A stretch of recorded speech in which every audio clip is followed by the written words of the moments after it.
ಕುಮಾರಸ್ವಾಮಿ ಹತ್ಯೆ ಪ್ರಕರಣ ಸಂಬಂಧ ಜಾಮೀನು ಕೋರಿ ಸುಪ್ರೀಂ ಕೋರ್ಟ್ಗೆ ದರ್ಶನ್ ಮೇಲ್ಮನವಿ ಸಲ್ಲಿಸಿದ್ರೆ ಸೆಷನ್ಸ್ ಕೋರ್ಟ್ನಲ್ಲಿ ವಿಚಾರಣೆ ವಿಳಂಬ ಅಂತ ಸುಪ್ರೀಂ ಮೊರೆ ಹೋಗಿದ್ದು ಇವತ್ತು ಜಾಮೀನು ಭವಿಷ್ಯ ನಿರ್ಧಾರ ಆಗಲಿದೆ. ಜೈಲು ಸೇರಿ 8 ತಿಂಗಳಾಯಿತು, ಕನಿಷ್ಠ ಮಟ್ಟದ ಸೌಲಭ್ಯವೂ ಕೊಡ್ತಾ ಇಲ್ಲ, ಜೊತೆಗೆ ಸಹ ಖೈದಿಗಳಿಂದ ತೊಂದರೆ ಸಾಧ್ಯತೆ ಅಂತ ದರ್ಶನ್ ಆರೋಪ ಮಾಡಿದ್ರು. ಈ ಬಗ್ಗೆ ಅಫಿಡವಿಟ್ ಸಲ್ಲಿಕೆ ಮಾಡಿ ಪೊಲೀಸರು ಮಾಹಿತಿ ಕೊಟ್ಟಿದ್ದಾರೆ. ಇವತ್ತು ದರ್ಶನ್ ಪಾಲಿಗೆ ಬಿಗ್ ಡೇ ಆಗಿದೆ. ಬೇಲ್ ಸಿಗುತ್ತಾ ಇಲ್ವಾ ಅನ್ನೋ ಕುತೂಹಲ ಮೂಡಿದೆ. ಉಪಮುಖ್ಯಮಂತ್ರಿ ಡಿಕೆ ಶಿವಕುಮಾರ್ ಹುಟ್ಟುಹಬ್ಬದ ಸಂಭ್ರಮದಲ್ಲಿದ್ದಾರೆ. ಜನ್ಮದಿನದಂದೇ ಡಿಕೆ ಶಿವಕುಮಾರ್ ತಮಿಳುನಾಡಿನ ಶಕ್ತಿಯುತ ತಿರುಚೆಂದೂರಿನ ಮುರುಗನ್ ದೇವಸ್ಥಾನಕ್ಕೆ ಭೇಟಿ ಕೊಡಲಿದ್ದಾರೆ. ಬಂಗಾಳ ಕೊಲ್ಲಿಯ ತೀರದಲ್ಲಿರುವ ಮುರುಗನ್ ದೇವಸ್ಥಾನಕ್ಕೆ ಭೇಟಿ ಕೊಟ್ಟಿದ್ರೆ ಇಷ್ಟಾರ್ಥಗಳು ಈಡೇರುತ್ತವೆ ಅನ್ನೋ ನಂಬಿಕೆ ಇದೆ. ಹೀಗಾಗಿ ಸಿಎಂ ಹಾಗೂ ಗುರಿ ಹೊಂದಿರುವ ಡಿಕೆಶಿ ದೇವಸ್ಥಾನಕ್ಕೆ ಭೇಟಿ ನೀಡಿ ದೇವರ ದರ್ಶನ ಪಡೆಯಲಿದ್ದಾರೆ. ತಮಿಳುನಾಡಿನ ಸಿಎಂ ವಿಜಯ್ ಇವತ್ತೇ ಇದೇ ದೇವಸ್ಥಾನಕ್ಕೆ ಭೇಟಿ ಕೊಟ್ಟು ವಿಶೇಷ ಪೂಜೆ ಸಲ್ಲಿಸಿದ್ರು. ಇದೀಗ ಡಿಸಿಎಂ ಡಿಕೆ ಶಿವಕುಮಾರ್ ಕೂಡ ಭೇಟಿ ಕೊಡಲಿದ್ದಾರೆ. ದಾವಣಗೆರೆಯ ವಚನಾನಂದ ಸ್ವಾಮೀಜಿ ವಿರುದ್ಧ ಪೋಕ್ಸೋ ಕೇಸ್ ದಾಖಲಾಗಿದ್ದು ಈ ಸಂಬಂಧ ವಿಚಾರಣೆ ಎದುರಿಸಿದ್ದಾರೆ. ವಚನಾನಂದ ಸ್ವಾಮೀಜಿಯನ್ನ ಹರಿಹರ ತಾಲೂಕು ಆಸ್ಪತ್ರೆಗೆ ಕರೆದೊಯ್ದು ವೈದ್ಯಕೀಯ ಪರೀಕ್ಷೆ ನಡೆಸಲಾಯಿತು. ಇನ್ನು 15-20 ದಿನಗಳಲ್ಲಿ ವರದಿ ಬರೋ ನಿರೀಕ್ಷೆ ಇದೆ ಅಂತ ಡಾಕ್ಟರ್ ರಾಘವೇಂದ್ರ ದುರ್ಗೋಜಿ ಹೇಳಿದ್ದಾರೆ. ಇವತ್ತು ದಾವಣಗೆರೆ ಜಿಲ್ಲಾಸ್ಪತ್ರೆಯಲ್ಲಿ ಮನೋವೈದ್ಯರಿಂದ ಸ್ವಾಮೀಜಿಗೆ ಕೌನ್ಸೆಲಿಂಗ್ ಸಾಧ್ಯತೆ ಕೊಡುವ ಇದೆ. ಈ ಬಗ್ಗೆ ಮಾತನಾಡಿದ ವಚನಾನಂದ ಶ್ರೀಗಳು ಕಾನೂನು ಗೌರವಿಸ್ತೀನಿ, ಕಾನೂನು ಪಾಲಿಸ್ತೀನಿ ಅಂತ ಹೇಳಿದ್ದಾರೆ. ಆನ್ಲೈನ್ ಗೇಮಿಂಗ್ ಆಪ್ ಮೂಲಕ ಹಣ ದ್ವಿಗುಣದ ಆಮಿಷ ಒಡ್ಡಿ ವಂಚನೆ ಮಾಡ್ತಾ ಇದ್ದ ಆರೋಪದ ಮೇಲೆ ಬೆಂಗಳೂರು ಹಾಗೂ ದೆಹಲಿಯಲ್ಲಿ 16 ಕಡೆ ಇಡಿ ದಾಳಿ ನಡೆಸಿದ್ದಾರೆ. ಇದೀಗ ಗೇಮ್ಸ್ ಕ್ರಾಫ್ಟ್ ಟೆಕ್ನಾಲಜೀಸ್ ಪ್ರೈವೇಟ್ ಲಿಮಿಟೆಡ್ನ 3 ಡೈರೆಕ್ಟರ್ಗಳನ್ನು ಬಂಧನ ಮಾಡಲಾಗಿದೆ. ಪೃಥ್ವಿರಾಜ್ ಸಿಂಗ್, ವಿಕಾಸ್ ತನೇಜಾ ಮತ್ತು ದೀಪಕ್ ಸಿಂಗ್ ಅಹ್ಲಾವತ್ ಅನ್ನುವವರನ್ನ ಇಡಿ ಅಧಿಕಾರಿಗಳು ಬಂಧಿಸಿದ್ದು, ದಾಳಿ ವೇಳೆ 2.3 ಕೆಜಿ ಚಿನ್ನ, ವಜ್ರದ ವಸ್ತುಗಳು, 11 ಲಕ್ಷ ನಗದು ಪತ್ತೆಯಾಗಿದೆ. ಜೊತೆಗೆ ಮ್ಯೂಚುವಲ್ ಫಂಡ್ಗಳು, ಬಾಂಡ್ಗಳು, ಠೇವಣಿಗಳು ಸೇರಿದಂತೆ 526 ಕೋಟಿ ಆಸ್ತಿ ದಾಖಲೆಗಳು ಪತ್ತೆಯಾಗಿವೆ. ಹೆಚ್ಚಿನ ಬಡ್ಡಿ ನೀಡೋದಾಗಿ ಹಣ ಸಂಗ್ರಹದ ಆರೋಪದ ಹಿನ್ನೆಲೆ ಬೆಳಗಾವಿಯಲ್ಲಿ ಶಿವಂ ಅಸೋಸಿಯೇಟ್ಸ್ ಕಚೇರಿ ಮೇಲೆ ದಾಳಿ ನಡೆದಿದೆ. ಶಿವಾನಂದ ನೀಲಣ್ಣನವರ್ ಅನ್ನುವವರಿಗೆ ಸೇರಿದ ಕಚೇರಿ ಮೇಲೆ ಬೆಳಗಾವಿ ಎಸಿ ಹಾಗೂ ಸಹಕಾರ ಇಲಾಖೆ ಅಧಿಕಾರಿಗಳು ದಾಳಿ ನಡೆಸಿ ದಾಖಲೆಗಳನ್ನು ಪರಿಶೀಲಿಸಿದ್ದಾರೆ. ಸುಮಾರು 45,000 ಜನ ಹಣ ಹೂಡಿಕೆ ಮಾಡಿದ್ದು, ಅಂದಾಜು 4,500 ಕೋಟಿ ಹಣ ವಂಚನೆ ಮಾಡಿರೋ ಶಂಕೆ ಇದೆ. ದಾಳಿ ವೇಳೆ ಸದ್ಯ 400 ಕೋಟಿ ರೂಪಾಯಿ ಮೌಲ್ಯದ ಬಾಂಡ್ ಪೇಪರ್ಗಳು ಪತ್ತೆಯಾಗಿವೆ. ಸ್ಟಾಕ್ ಮಾರ್ಕೆಟ್, ರಿಯಲ್ ಎಸ್ಟೇಟ್, ರೆಸಾರ್ಟ್ಗಳಲ್ಲಿ ನೀಲಣ್ಣನವರ್ ಹಣ ಹೂಡಿಕೆ ಮಾಡಿರೋ ಶಂಕೆ ವ್ಯಕ್ತವಾಗಿದೆ. ಈಗಾಗಲೇ 4 ಅಕೌಂಟ್ ಫ್ರೀಸ್ ಮಾಡಿ ಅಧಿಕಾರಿಗಳು ನಿಗಾ ವಹಿಸಿದ್ದು, ಶಿವಾನಂದ ನೀಲಣ್ಣನವರ್ ವಶಕ್ಕೆ ಪಡೆಯುವ ಸಾಧ್ಯತೆ ಇದೆ. ಯಾದಗಿರಿ ಜಿಲ್ಲೆಯಲ್ಲಿ ಮಳೆ ಅಬ್ಬರಿಸದೆ ಬಿರುಗಾಳಿ ಸಮೇತ ಸುರಿದ ಮಳೆಗೆ ಜಿಲ್ಲೆಯಲ್ಲಿ ಸಾಲು ಸಾಲು ಅವಾಂತರಗಳು ಸೃಷ್ಟಿಯಾಗಿವೆ. ಯಾದಗಿರಿ ನಗರ, ಶಹಾಪುರ, ಸುರಪುರ ಸೇರಿದಂತೆ ಹಲವೆಡೆ ಮಳೆ ತಂಪೆರೆದಿದ್ದಾನೆ. ಆದರೆ ಕೆಲ ಗ್ರಾಮಗಳಲ್ಲಿ ಮನೆ ಮೇಲ್ಛಾವಣಿ ಸೇರಿದಂತೆ ಗಿಡ ಮರಗಳು, ವಿದ್ಯುತ್ ಕಂಬಗಳು ನೆಲಕ್ಕುರುಳಿ ಭಾರೀ ಹಾನಿಯಾಗಿವೆ.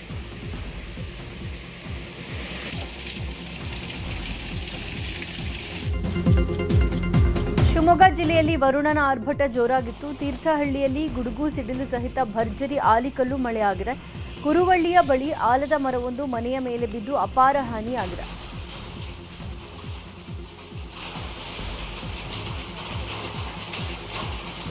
ಮೈಸೂರಿನಲ್ಲಿ ಬಿಸಿಲಿನಿಂದ ಬಸವಳಿದಿದ್ದ ಜನರಿಗೆ ಮಳೆರಾಯ ತಂಪೆರೆದಿದ್ದಾನೆ. ಎಲೆತೋಟ ಅಗ್ರಹಾರದ ಕೆಲವೆಡೆ ಕೆಲಕಾಲ ಮಳೆಯಾಗಿದೆ. ಇನ್ನು ಕೆಲವೆಡೆ ವಾಹನ ಸವಾರರು ಕೂಡ ಪರದಾಡುವ ಸ್ಥಿತಿ ನಿರ್ಮಾಣ ಆಗಿತ್ತು. ಆರ್ಭಟ ಜೋರಾಗಿದೆ. ಕಳೆದ 1 ಗಂಟೆಗೂ ಅಧಿಕ ಕಾಲ ಗುಡುಗು ಸಹಿತ ಮಳೆಯಿಂದ ಜನಜೀವನ ಸಂಪೂರ್ಣ ಅಸ್ತವ್ಯಸ್ತವಾಗಿದೆ. ಭಟ್ಕಳ ನಗರದಿಂದ ಹಾದು ಹೋದ ರಾಷ್ಟ್ರೀಯ ಹೆದ್ದಾರಿ ಅರೆಬರೆ ಕಾಮಗಾರಿ ಹಿನ್ನೆಲೆ ನೀರು ತುಂಬಿಕೊಂಡಿದ್ದು ವಾಹನ ಸವಾರರು ಪರದಾಟ ನಡೆಸಿದ್ದಾರೆ. ಸಿಡಿಲು ಬಡಿದು ಕಾರ್ಮಿಕನೋರ್ವ ಸಾವನ್ನಪ್ಪಿರೋ ಘಟನೆ ಉಡುಪಿ ಜಿಲ್ಲೆ ಕುಂದಾಪುರದ ತ್ರಾಸಿ ಸಮೀಪ ಅರಾಟೆ ಸೇತುವೆ ಬಳಿ ನಡೆದಿದೆ.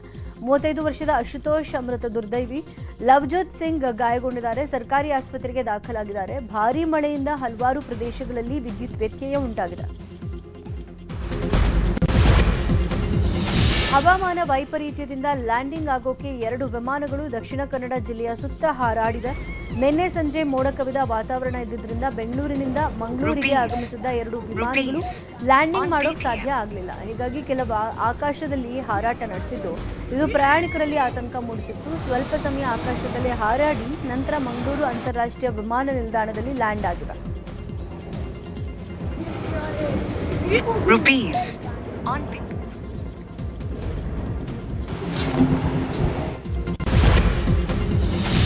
ದೇಶದಲ್ಲಿ ಮೂರನೇ ಹಂತದಲ್ಲಿ ವಿಶೇಷ ಮತಪಟ್ಟಿ ಪರಿಷ್ಕರಣೆ ನಡೀತಾ ಇದೆ. ಕೇಂದ್ರ ಚುನಾವಣಾ ಆಯೋಗದಿಂದ ಆದೇಶ ಪ್ರಕಟಿಸಿದೆ. ಜೂನ್ 30ರಿಂದ ಕರ್ನಾಟಕದಲ್ಲಿ ಎಸ್ಐಆರ್ ಶುರುವಾಗಲಿದೆ. 16 ರಾಜ್ಯಗಳು 3 ಕೇಂದ್ರಾಡಳಿತ ಪ್ರದೇಶಗಳಲ್ಲಿ ಎಸ್ಐಆರ್ ಶುರುವಾಗಲಿದೆ. ಇದರ ಪ್ರಕಾರ ಅಕ್ರಮವಾಗಿ ನೆಲೆಸಿದವರ, ಸತ್ತವರ ಮತ್ತು 2 ಬಾರಿ ಹೆಸರಿದ್ದವರ ಹೆಸರನ್ನ ಮತಪಟ್ಟಿಯಿಂದ ತೆಗೆಯಲಾಗುತ್ತೆ. ಕಾಂಗ್ರೆಸ್ ವಿರೋಧದ ನಡುವೆಯೇ ಮುಂದಿನ ಎಲೆಕ್ಷನ್ಗಳಿಗೆ ಆಯೋಗ ಭರ್ಜರಿ ತಯಾರಿ ನಡೆಸಿದೆ. ಎಸ್ಐಆರ್ ನಡೆಸೋಕೆ ಚುನಾವಣೆ ಆಯೋಗ ದಿನಾಂಕ ನಿಗದಿ ಮಾಡಿರುವ ವಿಚಾರದ ಬಗ್ಗೆ ಸಚಿವ ದಿನೇಶ್ ಗುಂಡೂರಾವ್ ರಿಯಾಕ್ಷನ್ ಕೊಟ್ಟಿದ್ದಾರೆ. ಬೆಂಗಳೂರಿನಲ್ಲಿ ಮಾತನಾಡಿದ ಅವರು, ನಾವು ಬೇಡ ಅಂದ್ರೂ ಅವ್ರು ಮಾಡೇ ಮಾಡ್ತಾರೆ, ಅದಕ್ಕೆ ಸಮಯಾವಕಾಶ ಪೂರ್ತಿ ಕೊಡಬೇಕು. ಪಶ್ಚಿಮ ಬಂಗಾಳದಲ್ಲಿ ಆದ ರೀತಿಯಲ್ಲಿ ಆಗಬಾರ್ದು. 25ರಿಂದ 30 ಲಕ್ಷ ಜನ ಅರ್ಜಿ ಹಾಕೊಂಡು ಕ್ಯೂನಲ್ಲಿ ನಿಂತರೂ ವೋಟ್ ಸಿಕ್ಕಿಲ್ಲ. ಚುನಾವಣೆ ಸಂದರ್ಭದಲ್ಲಿ ಮತ ಪರಿಷ್ಕರಣೆ ಮಾಡಬಾರ್ದು. ಚುನಾವಣೆಗೆ 3 ವರ್ಷ ಇದೆ ಎಂದಾಗ ಮಾಡಬೇಕು. ಚುನಾವಣೆ ಜೊತೆಯಲ್ಲಿ ಮಾಡಿದ್ರೆ ತೊಂದರೆ ಆಗುತ್ತೆ ಅಂತ ಹೇಳಿದ್ರು. ರಾಜ್ಯದಲ್ಲಿ ವಿಶೇಷ ಮತಪಟ್ಟಿ ಪರಿಷ್ಕರಣೆ ವಿಚಾರದ ಬಗ್ಗೆ ಬಿಜೆಪಿ ರಾಜ್ಯಾಧ್ಯಕ್ಷ ಬಿವೈ ವಿಜೇಂದ್ರ ರಿಯಾಕ್ಷನ್ ಕೊಟ್ಟಿದ್ದಾರೆ. ಬೆಂಗಳೂರಿನಲ್ಲಿ ಮಾತನಾಡಿದ ಅವರು, ಕಾಂಗ್ರೆಸ್ ವಿರೋಧ ಮಾಡೋದು ಸ್ವಾಭಾವಿಕ. ಎಲ್ಲದಕ್ಕೂ ವಿರೋಧಿಸೋ ಕಾಂಗ್ರೆಸ್ ಎಸ್ಐಆರ್ ಅನ್ನು ಕೂಡ ವಿರೋಧಿಸುತ್ತೆ. ಬಿಹಾರ, ಅಸ್ಸಾಂ, ಪಶ್ಚಿಮ ಬಂಗಾಳ, ಪುದುಚೇರಿಯಲ್ಲಿ ಜನ ಮಂಗಳಾರತಿ ಮಾಡಿದ್ದಾರೆ. ಎನ್ಡಿಎ ಸರ್ಕಾರದ ಪ್ರತಿ ಯೋಜನೆಗಳನ್ನು ವಿರೋಧಿಸೋದೇ ಕಾಂಗ್ರೆಸ್ನ ದಿನನಿತ್ಯದ ಕೆಲಸ ಆಗಿದೆ ಅಂತ ಕಿಡಿಕಾರಿದ್ರು. ಶಾಲಾ ಕಾಲೇಜುಗಳಲ್ಲಿ ಮತ್ತೆ ಹಿಜಾಬ್ ಧರಿಸೋಕೆ ಅವಕಾಶ ನೀಡಿದ್ದಕ್ಕೆ ಬಿಜೆಪಿ ಕೆರಳಿ ಕೆಂಡವಾಗಿದೆ. ಅಲ್ಪಸಂಖ್ಯಾತರನ್ನ ಓಲೈಸೋಕೆ ಕಾಂಗ್ರೆಸ್ ಸರ್ಕಾರ ಮುಂದಾಗಿದೆ. ಶಾಲಾ ಕಾಲೇಜುಗಳಲ್ಲಿ ಹಿಜಾಬ್ಗೆ ಅವಕಾಶ ಕೊಟ್ಟಿರೋದೇ ತಪ್ಪು. ಸುಪ್ರೀಂ ಕೋರ್ಟ್ನಲ್ಲಿ ಕೇಸ್ ಪೆಂಡಿಂಗ್ ಇರೋವಾಗಲೇ ಸರ್ಕಾರ ಈ ನಿರ್ಧಾರ ಪ್ರಕಟ ಮಾಡಿರೋದು ಸರಿಯಲ್ಲ ಅಂತ ಬಿಜೆಪಿ ನಾಯಕರು ಹೇಳ್ತಾ ಇದ್ದಾರೆ. ರಾಜ್ಯ ಸರ್ಕಾರದ ಹಿಜಾಬ್ ಆದೇಶಕ್ಕೆ ಕೇಂದ್ರ ಸಚಿವ ಪ್ರಹ್ಲಾದ್ ಜೋಶಿ ವಿರೋಧ ವ್ಯಕ್ತಪಡಿಸಿದ್ದಾರೆ. ನಿಮಗೆ ಕೇಸರಿ ಶಾಲ್ ನಿಷೇಧ ಮಾಡೋ ಅಧಿಕಾರ ಕೊಟ್ಟಿದ್ಯಾರು? ಹಿಜಾಬ್ ಹಾಕೋಕ್ ಅವಕಾಶ ಕೊಟ್ಟಿದ್ದೀರಿ. ಇಂಥ ಓಲೈಕೆ ರಾಜಕಾರಣ ಸರಿಯಲ್ಲ. ಕೂಡಲೇ ನಿಮ್ಮ ಆದೇಶ ಹಿಂಪಡಿರಿ ಅಂತ ಕೇಂದ್ರ ಸಚಿವ ಪ್ರಹ್ಲಾದ್ ಜೋಶಿ ಆಗ್ರಹಿಸಿದರು. ಇನ್ನು ಬೆಂಗಳೂರಿನಲ್ಲಿ ಬಿಜೆಪಿ ರಾಜ್ಯಾಧ್ಯಕ್ಷ ಬಿವೈ ವಿಜೇಂದ್ರ ಕೂಡ ಈ ಬಗ್ಗೆ ಮಾತನಾಡಿದ್ದಾರೆ. ಕಾಂಗ್ರೆಸ್ ಸರ್ಕಾರಕ್ಕೆ ಹುಚ್ಚಿಡಿದಿದೆ. ಸರ್ಕಾರದ ಪಾಪದ ಕೂಡಾನು ತುಂಬಿದೆ. ಯೋಗ್ಯತೆಗೆ ಆಡಳಿತ ನಡೆಸೋಕೆ ಸಾಧ್ಯ ಆಗದೆ ಧರ್ಮಗಳ ನಡುವೆ ಬೆಂಕಿ ಹಚ್ಚೋ ಕೆಲಸ ಮಾಡ್ತಾ ಇದ್ದಾರೆ. ಶಾಲೆಗಳಲ್ಲಿ ಹಿಜಾಬ್ ಧರಿಸೋಕೆ ಅಧಿಕೃತ ಮುದ್ರೆ ಒತ್ತಿರೋದು ಸರಿಯಲ್ಲ. ಹಿಜಾಬ್ ವಿಚಾರ ಇನ್ನೂ ಕೋರ್ಟ್ನಲ್ಲಿದೆ ಅಂತ ಹೇಳಿದ್ರು.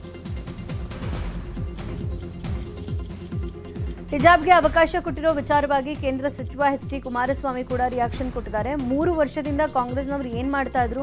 ದಾವಣಗೆರೆಯಲ್ಲಿ ಕಾಂಗ್ರೆಸ್ಗೆ ಹಿನ್ನಡೆ ಆಗಿದೆ. 16ಕ್ಕೆ ಮುಸ್ಲಿಂ ಸಮಾವೇಶ ಕೂಡ ನಿರ್ಧಾರ ಆಗಿತ್ತು.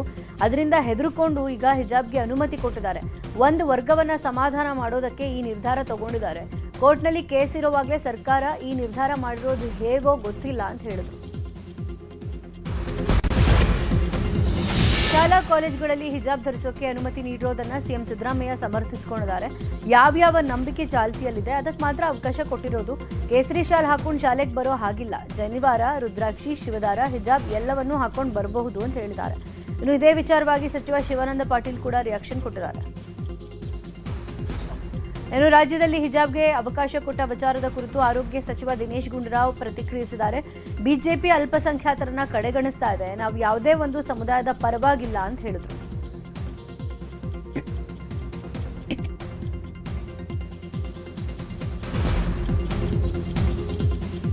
ಹಿಜಾಬ್ಗೆ ಅವಕಾಶ ನೀಡಿದ ವಿಚಾರಕ್ಕೆ ಬಿಜೆಪಿ ನಾಯಕರು ಆರೋಪಕ್ಕೆ ಸಚಿವ ಪ್ರಿಯಾಂಕ್ ಖರ್ಗೆ ವಾಗ್ದಾಳಿ ನಡೆಸಿದ್ದಾರೆ. ಬಿಜೆಪಿ ವಿನಾಕಾರಣ ರಾಜಕೀಯ ಮಾಡುತ್ತೆ ಅಂತ ಕಿಡಿಕಾರಿದ್ದಾರೆ. ಮೇ 20ಕ್ಕೆ ಕಾಂಗ್ರೆಸ್ ಸರ್ಕಾರ ಕರ್ನಾಟಕದಲ್ಲಿ ಅಧಿಕಾರಕ್ಕೆ ಬಂದು 3 ವರ್ಷ ಆಗುತ್ತೆ. ಹೀಗಾಗಿ ತುಮಕೂರಲ್ಲಿ ಸಾಧನಾ ಸಮಾವೇಶ ಆಯೋಜನೆಗೆ ಮುಂದಾಗಿದ್ದು, ಸಾಧನಾ ಸಮಾವೇಶದ ಮೂಲಕ ಪರೋಕ್ಷ ಬಲ ಪ್ರದರ್ಶನಕ್ಕೆ ಸಜ್ಜಾಗಿದ್ದಾರೆ. ಗೃಹ ಸಚಿವ ಡಾಕ್ಟರ್ ಜಿ ಪರಮೇಶ್ವರ್, ಮಾಜಿ ಸಚಿವ ಕೆಎನ್ ರಾಜಣ್ಣ ನೇತೃತ್ವದಲ್ಲಿ ಸಮಾವೇಶ ಆಯೋಜನೆ ಮಾಡಲಾಗಿದ್ದು, ವಿವಿಧ ಯೋಜನೆಯಡಿ ಫಲಾನುಭವಿಗಳಿಗೆ ಸವಲತ್ತು ವಿತರಣೆ ಮಾಡಲಿದ್ದಾರೆ. 3 ವರ್ಷದ ಸಾಧನಾ ಸಮಾವೇಶಕ್ಕೆ ಹೆಚ್ಚು ಜನರನ್ನ ಕರೆತರೋ ಪ್ಲಾನ್ ಇದಾಗಿದೆ. ಕೇರಳಂನ ಸಿಎಂ ಆಗಿ ವಿ.ಡಿ. ಸತೀಶನ್ ಕಾಂಗ್ರೆಸ್ ಹೈಕಮಾಂಡ್ ನೇಮಕ ಮಾಡಿದೆ. ಮೇ 18ನೇ ತಾರೀಕು ಕೇರಳಂನ ಸಿಎಂ ಆಗಿ ವಿ.ಡಿ. ಸತೀಶನ್ ಪ್ರಮಾಣ ವಚನ ಸ್ವೀಕರಿಸಲಿದ್ದಾರೆ. ಸಿಎಂ ಆಯ್ಕೆ ಸಂಬಂಧ ಕಳೆದ 10 ದಿನಗಳಿಂದ ನಡೆದ ಹಗ್ಗ ಜಗ್ಗಾಟಕ್ಕೆ ಕೊನೆಗೂ ತೆರೆ ಬಿದ್ದಿದೆ. ಮೇ 18ನೇ ತಾರೀಕು ತಿರುವನಂತಪುರದಲ್ಲಿರುವ ಸೆಂಟ್ರಲ್ ಸ್ಟೇಡಿಯಂನಲ್ಲಿ ಬೆಳಗ್ಗೆ 10 ಗಂಟೆಗೆ ಪದಗ್ರಹಣ ಕಾರ್ಯಕ್ರಮ ನಡೆಯಲಿದೆ. ಕೇರಳನ ಸಿಎಂ ಆಯ್ಕೆ ಬೆನ್ನಲ್ಲೇ ನಿಯೋಜಿತ ಸಿಎಂ ವಿಡಿ ಸತೀಶನ್ ರಾಜ್ಯಪಾಲರನ್ನ ಭೇಟಿ ಮಾಡಿದ್ದಾರೆ. ಲೋಕಭವನದಲ್ಲಿ ರಾಜ್ಯಪಾಲ ರಾಜೇಂದ್ರ ವಿಶ್ವನಾಥ್ ಅರ್ಲೇಕರ್ ಭೇಟಿ ಮಾಡಿ ಸರ್ಕಾರ ರಚಿಸೋಕೆ ಹಕ್ಕು ಮಂಡಿಸಿದ್ದಾರೆ. ಸೋಮವಾರ ಬೆಳಗ್ಗೆ ಸಿಎಂ ಆಗಿ ಪ್ರಮಾಣ ವಚನ ಸ್ವೀಕರಿಸಲಿದ್ದಾರೆ. ಕೇರಳಂನ ಸಿಎಂ ಆಗಿ ವಿಡಿ ಸತೀಶನ್ ಅವರಿಗೆ ಕಂಟೋನ್ಮೆಂಟ್ ಹೌಸ್ಗೆ ಪೊಲೀಸರು ಸ್ವಾಗತ ಕೊಟ್ಟಿದ್ದಾರೆ. ರಾಜ್ಯ ಪೊಲೀಸ್ ಮುಖ್ಯಸ್ಥರಾದ ಆಜಾದ್ ಚಂದ್ರಶೇಖರ್ ಹಾಗೂ ಎಡಿಜಿಪಿ ಎಚ್ ವೆಂಕಟೇಶ್ ಸೇರಿ ಹಿರಿಯ ಅಧಿಕಾರಿಗಳು ಸ್ವಾಗತಿಸಿದ್ದಾರೆ. ಕೇರಳಂನ ಸಿಎಂ ಆಗಿ ವಿಡಿ ಸತೀಶನ್ರನ್ನ ಕಾಂಗ್ರೆಸ್ ಹೈಕಮಾಂಡ್ ನೇಮಕ ಮಾಡಿದ ಬೆನ್ನಲ್ಲೇ ಸಿಪಿಎಂ ಕೂಡ ವಿರೋಧ ಪಕ್ಷದ ನಾಯಕನನ್ನ ಆಯ್ಕೆ ಮಾಡಿದೆ. ಕೇರಳದ ಮಾಜಿ ಸಿಎಂ ಪಿಣರಾಯಿ ವಿಜಯನ್ ರವರನ್ನ ವಿಧಾನಸಭೆಯ ವಿರೋಧ ಪಕ್ಷದ ನಾಯಕರನ್ನಾಗಿ ಆಯ್ಕೆ ಮಾಡಲಾಗಿದೆ. ನಿನ್ನೆ ನಡೆದ ಸಿಪಿಎಂ ರಾಜ್ಯ ಸಮಿತಿ ಸಭೆಯಲ್ಲಿ ಶಾಸಕಾಂಗ ಪಕ್ಷದ ನಾಯಕರನ್ನಾಗಿ ಸರ್ವಾನುಮತದಿಂದ ಆಯ್ಕೆ ಮಾಡಿದೆ. ದೇಶದಾದ್ಯಂತ ವೈದ್ಯಕೀಯ ಕಾಲೇಜುಗಳಿಗೆ ಪ್ರವೇಶಕ್ಕಾಗಿ ನಡೆಸಲಾಗಿದ್ದ ನೀಟ್ ಎಕ್ಸಾಮ್ ಪತ್ರಿಕೆ ಸೋರಿಕೆ ಆರೋಪದ ಬೆನ್ನಲ್ಲೇ ಪರೀಕ್ಷೆಯನ್ನ ರದ್ದುಗೊಳಿಸಲಾಗಿದೆ. ಪ್ರಕರಣ ಸಂಬಂಧ ಸಿಬಿಐ ಅಧಿಕಾರಿಗಳು 5 ಮಂದಿ ಆರೋಪಿಗಳನ್ನು ಬಂಧಿಸಿದ್ದಾರೆ. ನಾಸಿಕ್ನ ಶುಭಂ ಖೈರ್ನರ್, ಜೈಪುರದ ಮಂಗಿಲಾಲ್ ಬಿವಾಲ್, ಜೈಪುರದ ವಿಕಾಸ್ ಬಿವಾಲ್, ದಿನೇಶ್ ಬಿವಾಲ್ ಮತ್ತು ಗುರುಗ್ರಾಮ್ನ ಯಶ್ ಯಾದವ್ ಬಂಧಿತರನ್ನ ದೆಹಲಿಯ ರೌಸ್ ಅವೆನ್ಯೂ ನ್ಯಾಯಾಲಯದ ಮುಂದೆ ಹಾಜರುಪಡಿಸಲಾಗಿತ್ತು. ವಿಚಾರಣೆ ನಡೆಸಿದ ಕೋರ್ಟ್ 5 ಆರೋಪಿಗಳನ್ನು 7 ದಿನ ಕಸ್ಟಡಿಗೆ ಕೊಟ್ಟಿದೆ. ವಿವಿಧ ಬೇಡಿಕೆಗಳಿಗೆ ಆಗ್ರಹಿಸಿ ಸಾರಿಗೆ ನೌಕರರು ಮೇ 20ನೇ ತಾರೀಕು ನಡೆಸ್ತಾ ಇರುವಂತಹ ಅನಿರ್ದಿಷ್ಟಾವಧಿ ಮುಷ್ಕರಕ್ಕೆ ಸಂಬಂಧಪಟ್ಟಂತೆ ಇವತ್ತು ಸಿದ್ಧತಾ ಸಮಾವೇಶ ನಡೆಯಲಿದೆ. ನಗರದ ಟೌನ್ ಹಾಲ್ನಲ್ಲಿ ಈ ಬಗ್ಗೆ ಸಾರಿಗೆ ಸಂಘಟನೆಗಳ ಜಂಟಿ ಕ್ರಿಯಾ ಸಮಿತಿ ಸಂಜೆ 3 ಗಂಟೆಗೆ ಸಮಾವೇಶ ನಡೆಸ್ತಾ ಇದ್ದು ಮುಷ್ಕರದ ರೂಪುರೇಷೆ ಬಗ್ಗೆ ಚರ್ಚೆ ಆಗಲಿದೆ. 36 ತಿಂಗಳ ಹಿಂಬಾಕಿ ವೇತನ ಹಾಗೂ 25% ಸಂಬಳ ಏರಿಕೆಗೆ ಸಾರಿಗೆ ನೌಕರರು ಪಟ್ಟು ಹಿಡಿದಿದ್ದು ಸರ್ಕಾರ 24 ತಿಂಗಳ ಹಿಂಬಾಕಿ ಹಾಗೂ 12% ಸಂಬಳ ಹೆಚ್ಚಳಕ್ಕೆ ಆದೇಶವನ್ನೂ ಕೊಟ್ಟಿದೆ. ಆದರೆ ತಮ್ಮ ಬೇಡಿಕೆಯಂತೆ ಈಡೇರಿಕೆ ಆಗೋವರೆಗೆ ಮುಷ್ಕರದಿಂದ ಹಿಂದೆ ಸರಿಯಲ್ಲ ಅಂತಿದ್ದಾರೆ ಸಾರಿಗೆ ನೌಕರರು. ಮಳೆಗಾಲದ ಅವಾಂತರ ತಪ್ಪಿಸಲು ಸಾರ್ವಜನಿಕರ ಸಹಕಾರವನ್ನ ಜಿಬಿಎ ಕೋರಿದೆ. ಆಸ್ತಿಗಳ ಮಾಲೀಕರು, ಶಿಥಿಲಾವಸ್ಥೆಯ ಕಟ್ಟಡಗಳು, ಅಪಾಯ ಸ್ಥಿತಿಯಲ್ಲಿರುವ ಮರಗಳು ಹಾಗೂ ಇತರೆ ಯಾವುದೇ ಅಪಾಯಕಾರಿ ಪರಿಸ್ಥಿತಿಗಳಿದ್ರೆ ಕ್ರಮ ವಹಿಸುವಂತೆ ಆಯಾ ನಗರ ಪಾಲಿಕೆಗಳ ಅರಣ್ಯ ವಿಭಾಗಕ್ಕೆ ಅರ್ಜಿ ಸಲ್ಲಿಸುವಂತೆ ಸೂಚನೆ ಕೊಟ್ಟಿದೆ. ಅರ್ಜಿ ಸಲ್ಲಿಸಿದ್ರೆ ಕ್ರಮ ಜಿಬಿಎ ತೆಗೆದುಕೊಳ್ಳುತ್ತೆ. ಆದಾಗ್ಯೂ ಅರ್ಜಿ ಹಾಕಿ ಜಿಬಿಎ ಗಮನಕ್ಕೆ ತರದೆ ಮಳೆಗಾಲದಲ್ಲಿ ಅಪಾಯ ಉಂಟಾದರೆ ಅದಕ್ಕೆ ಅಂಥ ಆಸ್ತಿಗಳ ಮಾಲೀಕರೇ ಹೊಣೆ ಅಂತ ಜಿಬಿಎ ತಿಳಿಸಿದೆ. ಅಪ್ರಾಪ್ತಿಯ ಲೈಂಗಿಕ ದೌರ್ಜನ್ಯದ ವಿಡಿಯೋ ವೈರಲ್ ಮಾಡ್ತಾ ಇದ್ದ ಇಬ್ಬರನ್ನ ಬೆಂಗಳೂರು ಸೈಬರ್ ಕ್ರೈಂ ಪೊಲೀಸರು ಬಂಧಿಸಿದ್ದಾರೆ. ಇತ್ತೀಚೆಗೆ ಅಪ್ರಾಪ್ತೆಯರ ಮೇಲೆ ದೌರ್ಜನ್ಯ ಎಸಗುವ ವಿಡಿಯೋ ವೈರಲ್ ಆಗಿತ್ತು. ಈ ಸಂಬಂಧ ತನಿಖೆಗಿಳಿದ ಪೊಲೀಸರು ಕಗ್ಲಿಪುರದಲ್ಲಿ ಕೃತ್ಯ ನಡೆದಿರೋದರ ಬಗ್ಗೆ ಮಾಹಿತಿ ಸಂಗ್ರಹ ಮಾಡಿ ಸಂತ್ರಸ್ತೆಯ ಹೇಳಿಕೆ ಪಡೆದು ಕಿರಣ್ ಕುಮಾರ್ ಮತ್ತು ಆದಿತ್ಯ ಅನ್ನೋ 2 ಆರೋಪಿಗಳನ್ನು ಬಂಧಿಸಿದ್ದಾರೆ. ಶಿವಮೊಗ್ಗದಲ್ಲಿ ಹಳೆಯ ವಾಟರ್ ಟ್ಯಾಂಕ್ ಡಿಮಾಲಿಷ್ ಮಾಡಲಾಗಿದೆ. ಎಂಆರ್ಎಸ್ ವೃತ್ತದಲ್ಲಿದ್ದ ಹಳೆ ವಾಟರ್ ಟ್ಯಾಂಕ್ ದಶಕದ ಹಿಂದೆ ನಿರ್ಮಿಸಲಾಗಿತ್ತು. ಇತ್ತೀಚೆಗೆ ಈ ನೀರಿನ ಟ್ಯಾಂಕರ್ನಿಂದ ನೀರು ಸೋರಿಕೆ ಆಗ್ತಾ ಇತ್ತು ಹಾಗೂ ಬಳಕೆಗೆ ಯೋಗ್ಯ ಆಗಿರಲಿಲ್ಲ. ಈ ಹಿನ್ನೆಲೆ ಹಳೆ ಟ್ಯಾಂಕ್ ಬಳಿಯಲ್ಲೇ ಹೊಸ ಟ್ಯಾಂಕ್ ನಿರ್ಮಾಣ ಮಾಡಲಾಗಿತ್ತು. ಸದ್ಯ ಬಳಕೆಗೆ ಯೋಗ್ಯವಲ್ಲದ ವಾಟರ್ ಟ್ಯಾಂಕ್ನಿಂದ ಸಮಸ್ಯೆ ಆಗದಂತೆ ಡೆಮಾಲಿಷ್ ಮಾಡಲಾಗಿದೆ. ಸರ್ಕಾರಿ ಶಾಲೆಗಳಲ್ಲಿ ವಿದ್ಯಾರ್ಥಿಗಳ ದಾಖಲಾತಿಯನ್ನು ಹೆಚ್ಚಿಸೋ ದೃಷ್ಟಿಯಿಂದ ಪುತ್ತೂರು ತಾಲೂಕು ಮಟ್ಟದಲ್ಲಿ ದಾಖಲಾತಿ ಆಂದೋಲನ ಆಯೋಜಿಸಲಾಗ್ತಾ ಇದೆ. ತಾಲೂಕಿನಲ್ಲಿ ಕಳೆದ ವರ್ಷಕ್ಕಿಂತ 5% ಹೆಚ್ಚು ದಾಖಲಾತಿಯ ಗುರಿ ಹೊಂದಲಾಗಿದೆ ಅಂತ ಪುತ್ತೂರು ಪ್ರಭಾರ ಕ್ಷೇತ್ರ ಶಿಕ್ಷಣಾಧಿಕಾರಿ ವಿಷ್ಣುಪ್ರಸಾದ್ ಸಿ ತಿಳಿಸಿದ್ದಾರೆ. ಪತ್ರಿಕಾಗೋಷ್ಠಿಯನ್ನು ಉದ್ದೇಶಿಸಿ ಮಾತನಾಡಿದ ಅವರು, ಶಿಕ್ಷಣದಿಂದ ಯಾವುದೇ ಮಗು ವಂಚಿತ ಆಗಬಾರದು ಹಾಗೂ ಸರ್ಕಾರಿ ಶಾಲೆಗಳಲ್ಲಿ ದಾಖಲಾತಿ ಹೆಚ್ಚಿಸೋ ದೃಷ್ಟಿಯಿಂದ ಈ ಅಭಿಯಾನ ಹಮ್ಮಿಕೊಳ್ಳಲಾಗಿದೆ ಎಂದರು. ರಾಜ್ಯದಲ್ಲಿ ಮಕ್ಕಳ ಕಳ್ಳರ ವದಂತಿ ಹಿನ್ನೆಲೆ ಕೂಲಿ ಕೆಲಸಕ್ಕೆ ಬಂದಿದ್ದ ಕಾರ್ಮಿಕರ ಮೇಲೆ ಹಲ್ಲೆ ನಡೆಸಲಾಗಿದೆ. ಕೊಪ್ಪಳ ತಾಲೂಕಿನ ಲಾಚನಕೇರಿಯಲ್ಲಿ ಘಟನೆ ನಡೆದಿದೆ. ಲಾಚನಕೇರಿ ಬಳಿ ಸಂಬಂಧಿಕರುಗಳೊಂದಿಗೆ ಕೂಲಿ ಕೆಲಸಕ್ಕೆ ಬಂದಿದ್ದ ಒಡಿಶಾ ಮೂಲದ ಕಾರ್ಮಿಕರನ್ನ ತಡೆದು ಪ್ರಶ್ನೆ ಮಾಡಿದ್ದಾರೆ. ಈ ವೇಳೆ ಸರಿಯಾಗಿ ಉತ್ತರ ಕೊಡದ ಹಿನ್ನೆಲೆ ಮಕ್ಕಳ ಕಳ್ಳನಿರಬೇಕು ಅಂತ ಅನುಮಾನಿಸಿ ಹಲ್ಲೆ ಮಾಡಿದ್ದಾರೆ. ಸ್ಥಳಕ್ಕೆ ಆಗಮಿಸಿದ ಪೊಲೀಸರು ಆತನನ್ನ ವಶಕ್ಕೆ ಪಡೆದು ವಿಚಾರಿಸಿದಾಗ ಮಾನಸಿಕ ಅಸ್ವಸ್ಥ ಅನ್ನೋದು ಗೊತ್ತಾಗಿದೆ. ಭಾಷೆಯ ಸಮಸ್ಯೆ ಈ ರಾಧಾಂತಕ್ಕೆ ಕಾರಣವಾಗಿದೆ.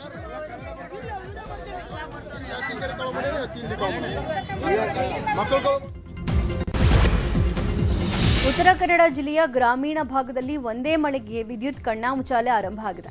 ಕಾರವಾರ ತಾಲೂಕಿನ ಹಳಗ ಗ್ರಾಮದಲ್ಲಿ ಗಾಳಿ ಸಹಿತ ಭಾರೀ ಮಳೆ ಸುರಿದಿದ್ದು 2 ದಿನ ವಿದ್ಯುತ್ ಇಲ್ಲದೆ ಜನ ಪರದಾಡಿದ್ದಾರೆ. ಹಳಗ ಗ್ರಾಮಕ್ಕೆ ಈ ಹಿಂದಿನಿಂದ ಹಣಕೋಣ ಗ್ರಾಮದ ಗ್ರಿಡ್ನಿಂದ ವಿದ್ಯುತ್ ಸರಬರಾಜು ಆಗ್ತಾ ಇತ್ತು. ಈಗ ಏಕಾಏಕಿ ಕದರದಿಂದ ವಿದ್ಯುತ್ ಸರಬರಾಜು ಮಾಡಲಾಗಿದ್ದು ಅರಣ್ಯ ಪ್ರದೇಶದಿಂದ ವಿದ್ಯುತ್ ತಂತಿ ಹಾದು ಹೋಗಿರೋದ್ರಿಂದ ಮರ ಕಂಬ ಮುರಿದು ಬಿದ್ದಿರೋದ್ರಿಂದ ವಿದ್ಯುತ್ ಇಲ್ಲದೆ ಪರದಾಡುವ ಸ್ಥಿತಿ ನಿರ್ಮಾಣ ಆಗಿದೆ. ಕೂಡಲೇ ಸಮಸ್ಯೆ ಬಗೆಹರಿಸುವಂತೆ ಒತ್ತಾಯಿಸಿರೋ ಗ್ರಾಮಸ್ಥರು ಪಂಚಾಯತ್ಗೆ ಮುತ್ತಿಗೆ ಹಾಕಿದ್ದಾರೆ. ಚಾಮರಾಜನಗರದ ಮಲೆ ಮಹದೇಶ್ವರ ಬೆಟ್ಟದ ಪಾಲಾರ್ ರಸ್ತೆಯಲ್ಲಿ ಕಾಡಾನೆಗಳ ಹಿಂಡು ಪ್ರತ್ಯಕ್ಷವಾಗಿದೆ. ಗಜಪಡೆಯಲ್ಲಿ ಪಂದು ಹೆಣ್ಣಾನೆಯ ಸೊಂಡಿಲಿಗೆ ಗಾಯ ಆಗಿರೋದು ಕಂಡು ಬಂದಿದೆ. ಈ ದೃಶ್ಯವನ್ನ ವಾಹನ ಚಾಲಕರೊಬ್ಬರು ಮೊಬೈಲ್ನಲ್ಲಿ ಸೆರೆ ಹಿಡಿದು ಸಾಮಾಜಿಕ ಜಾಲತಾಣಗಳಲ್ಲಿ ಹರಿಬಿಟ್ಟಿದ್ದಾರೆ. ಗಾಯಗೊಂಡ ಆನೆಗೆ ಚಿಕಿತ್ಸೆ ನೀಡುವಂತೆ ಅರಣ್ಯಾಧಿಕಾರಿಗಳನ್ನು ಒತ್ತಾಯಿಸಿದ್ದಾರೆ. ಪ್ರಧಾನಿ ಮೋದಿ ಮಿತವ್ಯಯ ಸಂದೇಶದ ಬೆನ್ನಲ್ಲೇ ದೆಹಲಿಯಲ್ಲಿ ಅಲರ್ಟ್ ಘೋಷಣೆ ಮಾಡಲಾಗಿದೆ. ತೈಲ ಬಳಕೆ ಮಿತಿ ಹೇರೋಕೆ ದೆಹಲಿ ಸರ್ಕಾರ ಮುಂದಾಗಿದೆ. ಜನರಿಗೆ ದೆಹಲಿ ಸಿಎಂ ರೇಖಾ ಗುಪ್ತಾ ಮಹತ್ವದ ಸಂದೇಶ ಕೊಟ್ಟಿದ್ದು, ದೊಡ್ಡ ದೊಡ್ಡ ಕಾರ್ಯಕ್ರಮಗಳಿಗೆ ಸದ್ಯಕ್ಕೆ ಸರ್ಕಾರ ಬ್ರೇಕ್ ಹಾಕಿದೆ. ಮುಂದಿನ 3 ತಿಂಗಳು ಯಾವುದೇ ಕಾರ್ಯಕ್ರಮ ನಡೆಸಬಾರದು ಅಂತ ಸೂಚನೆ ಕೊಟ್ಟಿದೆ. ಹೆಚ್ಚಿನ ಮಟ್ಟದಲ್ಲಿ ಮೆಟ್ರೋ ಟ್ರೈನ್ ಅನ್ನೇ ಬಳಕೆ ಮಾಡಬೇಕು ಅಂತ ಸಲಹೆ ಕೊಡಲಾಗಿದೆ. ಖಾಸಗಿ ಕಂಪನಿಗಳಲ್ಲಿ ವಾರಕ್ಕೆ 2 ದಿನ ವರ್ಕ್ ಫ್ರಮ್ ಹೋಮ್ ನೀಡೋಕೆ ಆದೇಶಿಸಿದ್ದು, ಸರ್ಕಾರಿ ಅಧಿಕಾರಿಗಳಿಗೆ ಶೇಕಡಾ 20% ಪೆಟ್ರೋಲ್ ಭತ್ಯೆ ಕಡಿತ ಮಾಡುವಂತೆ ಸಿಎಂ ಆದೇಶ ಹೊರಡಿಸಿದ್ದಾರೆ.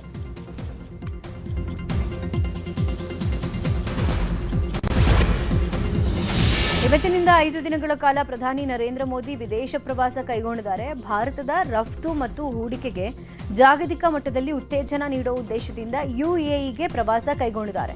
5 ರಾಷ್ಟ್ರಗಳ ವಿದೇಶಿ ಪ್ರವಾಸವನ್ನು ಭಾರತೀಯ ರಫ್ತು ಸಂಸ್ಥೆಗಳ ಒಕ್ಕೂಟ ಸ್ವಾಗತಿಸಿದೆ.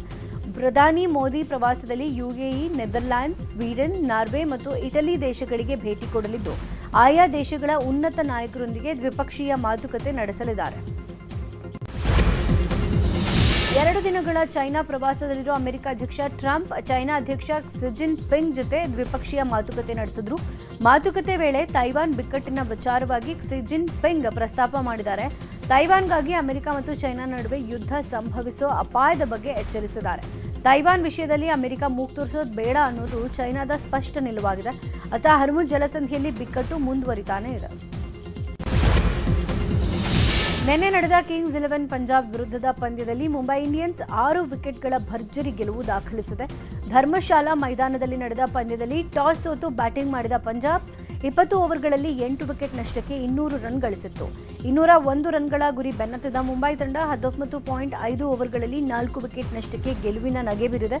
ಪಂಜಾಬ್ ತಂಡ ಕಳೆದ 5 ಪಂದ್ಯಗಳಲ್ಲಿ ಸೋಲು ಅನುಭವಿಸಿದೆ. ಇನ್ನು ಐಪಿಎಲ್ 19ನೇ ಆವೃತ್ತಿಯ 59ನೇ ಪಂದ್ಯದಲ್ಲಿ ಲಕ್ನೋ ಸೂಪರ್ ಜಾಯಿಂಟ್ಸ್ ಹಾಗೂ ಚೆನ್ನೈ ಸೂಪರ್ ಕಿಂಗ್ಸ್ ತಂಡಗಳು ಮುಖಾಮುಖಿಯಾಗಲಿವೆ. ಲಕ್ನೋದ ಏಕಾನಾ ಕ್ರಿಕೆಟ್ ಮೈದಾನದಲ್ಲಿ ಪಂದ್ಯ ನಡೆಯಲಿದೆ. ಚೆನ್ನೈ ತಂಡ ಸರಣಿಯಲ್ಲಿ ಆಡಿರುವ 11 ಪಂದ್ಯಗಳಲ್ಲಿ 6ರಲ್ಲಿ ಗೆಲುವು ಸಾಧಿಸಿದ್ದು, ಅಂಕಪಟ್ಟಿಯಲ್ಲಿ 5ನೇ ಸ್ಥಾನದಲ್ಲಿದ್ದರೆ ಇವತ್ತಿನ ಪಂದ್ಯ ಚೆನ್ನೈ ತಂಡಕ್ಕೆ ನಿರ್ಣಾಯಕವಾಗಿದೆ. ಗೆದ್ರೆ ಮಾತ್ರ ಪ್ಲೇ ಆಫ್ ಕನಸು ಜೀವಂತ ಆಗಿರುತ್ತೆ.